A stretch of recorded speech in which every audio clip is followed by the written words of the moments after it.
주님께서 여러분과 함께 마테오가 전한 거룩한 복음입니다.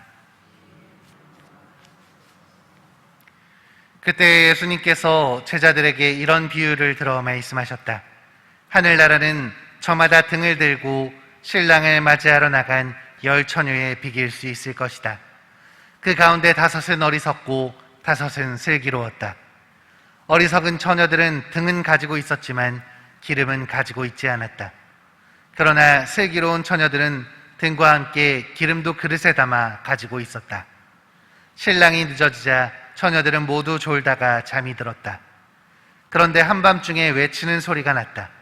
신랑이 온다. 신랑을 맞으러 나가라. 그러자 처녀들이 모두 일어나 저마다 등을 챙기는데 어리석은 처녀들이 슬기로운 처녀들에게 우리 등이 꺼져가니 너희 기름을 나누어 다오 하고 청하였다. 그러나 슬기로운 처녀들은 안 된다. 우리도 너희도 모자랄 터이니 차라리 상인들에게 가서 사라 하고 대답하였다. 그들이 기름을 사러 간 사이에 신랑이 왔다.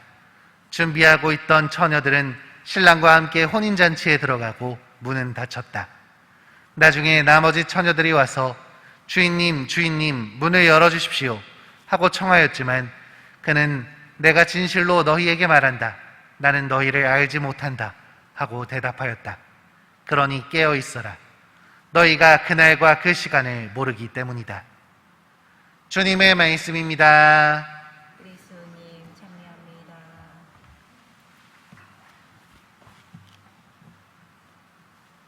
참 예수님, 오늘 복음에서 예수님께서는 10 처녀의 비유를 통해 늘 깨어 준비할 것을 말씀하십니다. 등과 함께 기름을 준비했던 슬기로운 5 처녀와 아무것도 준비하지 않고 등만 준비했던 어리석은 5 처녀의 이야기죠. 이 말씀 여러분들에게는 어떻게 느껴지시나요? 슬기로운 5 처녀가 조금 너무하다고 느껴지시진 않나요? 저 역시 이 말씀을 제대로 배우기 전까지는 슬기로운 5 처녀가 참 매정하다고 느껴졌습니다. 조금만 나눠졌더라면 좋았을 텐데, 모두가 기쁨의 혼인잔치에 함께 했다면 더 좋을 텐데, 이건 경쟁자를 제거하려고 하는 건지 너무한 건 아닌가 하는 생각이 들 때가 제게도 있었습니다. 그러다가 나중에 이 말씀에 대해 설명을 듣게 되었죠. 신학교 피정에서 한 신부님께서는 이 여인들이 준비해야 하는 기름은 다름이 아니라 성령이었다고 말씀하셨습니다. 신부님은 성령이신 하느님과의 관계는 나와 주님의 고유한 관계이기 때문에 누구에게 양도하거나 누군가가 대신해 줄 수 없다고 하셨죠. 그래서 우리가 늘 깨어서 기도하고 성실히 준비해야만, 하느님께 의지하고 바라면서 그분의 선을 충실히 수행해야만 하느님께서 준비하신 기쁨의 잔치에 참여할 수 있다고 알려주셨습니다. 이렇게 배우고 나서 한동안은 그렇게만 알고 지냈습니다. 묵상을 해도 그래, 내가 평상시에도 열심히 기름을 준비해야겠다, 하느님과의 관계를 다져나가야겠다 하는 생각이 주로 들었습니다. 그러다가 어느 날 이 말씀을 가지고 또다시 묵상을 하게 됐는데 제게는 다른 부분이 눈에 들어왔습니다. 이 어리석은 처녀들이 기름을 사러 갈 게 아니라 다가온 신랑에게 부탁을 했더라면, 함께 해주실 것을 요청했더라면 어땠을까 하는 생각이 든 것이죠. 예수님 시대의 혼인잔치는 신랑이 이 잔치에 오기 전에 신부의 친구들이 신랑을 맞이하러 나갔다고 합니다. 예상보다 늦어지는 경우가 흔했기 때문에 보통 밤에 올 것을 대비해서 등을 준비하였다고 하죠. 이렇게 신랑을 맞이해야 하는 역할인데 불이 켜지지 않는 등을 가지고 있다면 그건 얼마나 부끄러울까요? 그러나 그 부끄러움보다 더 큰 잔치가, 더 행복하고 더 기쁜 잔치가 나를 기다리고 있다면 그 정도의 부끄러움은 감수할 수 있지 않을까 하는 생각이 들었습니다. 그리고 신랑이 혼인잔치로 향할 때 신랑 역시 등을 켜고 왔을 것입니다. 기쁨과 기대로 가득 차 있는 이 신랑이 이 정도를 용서하지 못했을까요?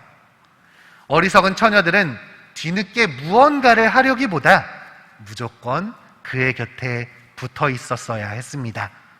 그의 빛을 빌려서, 그의 기쁨을 빌려서 잔치에 함께 해야만 했던 것입니다. 언젠가 갑자기 닥쳐올 주님께서 오시는 그 순간에 우리는 이 어리석은 처녀들처럼 합당하지 않을지도 모릅니다. 그때 지나간 시간을 후회해봐야 이미 늦었습니다. 남은 것은 오직 그분께 매달리는 것뿐이죠. 가장 밝은 빛이신 그분이 우리에게 오시는데, 부활의 영광과 기쁨을 안고 우리에게 오시는데, 우리가 나의 부족함에만 매여 있다면 우리는 그분의 영광을 함께하지 못할지도 모릅니다. 준비되지 못한 내가, 이런 나의 부족함이 발목을 잡더라도 끝까지 주님 곁에 머무르려고 한다면, 그분께 자비를 청하고 그분과 함께하기를 간절히 원한다면 우리에게도 기회가 있지 않을까요? 물론 이건 나중에 내가 여전히 부족할 때의 이야기고, 오늘은 나에게 주어진 시간을 충실히 지내야 할 것입니다. 오늘 하루 주님께 의지하고 기도하면서 그분의 선을 실천하면서 주님을 맞이할 기름을 충분히 준비하는 우리가 되었으면 좋겠습니다. 기회가 언제나 주어지는 것은 아닙니다. 하루하루 충실히 살아가고 그래도 부족했다면 주님 곁에 꼭 붙어 있는, 그분을 붙잡고 늘어질 수 있는 우리가 되기를 함께 기도합시다.